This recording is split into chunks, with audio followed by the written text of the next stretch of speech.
പൊന്നുണ്ണിക്കണ്ണൻ ഇന്ന് ശ്രീലകത്ത് അത്രയും ഭംഗിയേറിയ ഒരു കളഭാലങ്കാര ശാർത്തിലായിരുന്നു കേട്ടോ. നിറയെ കുറുമ്പ് കാട്ടിയിട്ടാണെന്ന് തോന്നുന്നു യശോദാമ്മ നമ്മുടെ പൊന്നുണ്ണീനെ ഇന്നൊരു ആനപ്പുറത്ത് കയറ്റിയിരുത്തിയേക്കായിരുന്നു.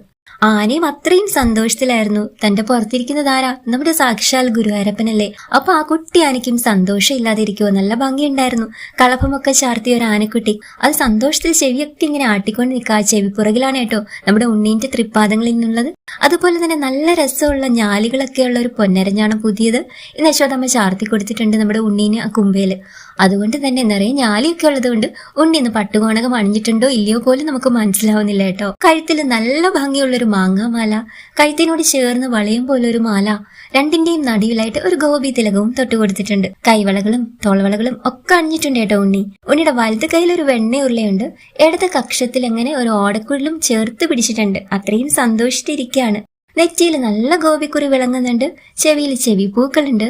തലയിൽ കളഭം ചാർത്തി ഒരു പീലിയും കെട്ടിക്കൊടുത്തിട്ടുണ്ട് യശോദാമ്മ. അതിന് മുകളിലായിട്ട് 2 തിരുമുടി മാലകള്, കഴുത്തിൽ അതുപോലെ തന്നെ ഭംഗിയുള്ള 2 ഉണ്ടമാലകള്. അങ്ങനെ ഇന്ന് ശ്രീലകത്ത് ആ നെയ്വിളക്കിന്റെ ശോഭയിൽ ആ കുഞ്ഞ് ആനക്കുട്ടിയുടെ പുറത്ത് അത്രയും രസിച്ച് സന്തോഷിച്ച് വെണ്ണയൂറിലെയും ഓടക്കുള്ളിലും പിടിച്ച് ഭക്തരെ നോക്കി ചിരിച്ചിട്ട് ഞാൻ ദാ എവിടെ ഇരിക്കണേ നിങ്ങൾ നോക്കിയേ എന്നുള്ളൊരു ഭാവത്തിലിരിക്കുന്ന നമ്മുടെ പൊന്നുണ്ണീന്റെ കാഴ്ച ഭക്തരുടെ കണ്ണും മനസ്സും അത്രമേൽ നിറച്ചു കേട്ടോ.